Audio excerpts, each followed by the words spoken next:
G'day guys, Russell here with another how-to video. Let's look at how you can assess the efficiency of the XPENG G6 based on your driving history. So we're going to go into the settings here, and at the top we've got vehicle, and this right here is where you'll see the health of the vehicle. It displays the PSI of the tires, and of course it depends on the temperature, whether you've been driving, how long the vehicle's been parked, all those sorts of things. But let's scroll down a little further to the energy curve.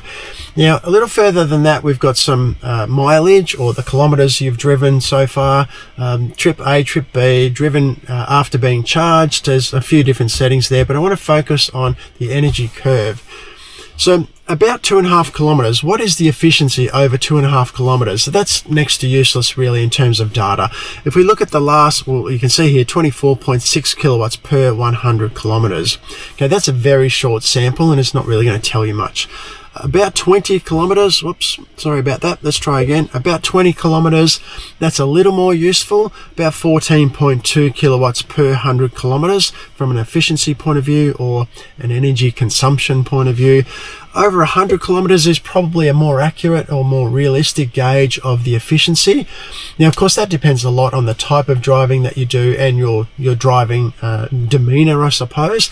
So about 100 kilometers, the average energy consumption for my vehicle has been 13.2 kilowatts per 100 kilometers, which I think is pretty damn good.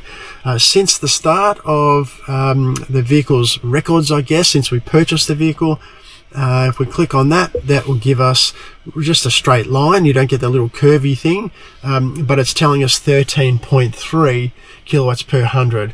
So if we go back to the about 100, so we've got 13.3 at the moment and 13.2. So that's a pretty good indication that our average consumption, sort of 100 kilometers or more, is around 13.2 kilowatts per 100 kilometers. So you can do the numbers. I'm hopeless at numbers, so you could work out a 66 kilowatt battery and figure out how many how many kilowatts you're going to be using over that period, what sort of range you're going to get, and so on. But 13.2 is a pretty damn good efficiency rate, I think, or energy consumption rate for the XPENG G6. All right, so if you're right into numbers and data and stuff, you might want to spreadsheet the hell out of that.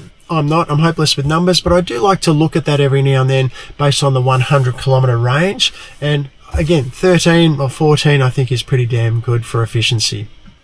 Alright guys, as always, I hope that helps. I'll see you in the next video, and if you have any questions or comments, I read them all and reply to them all personally, so look forward to chatting to you or chatting with you below this video.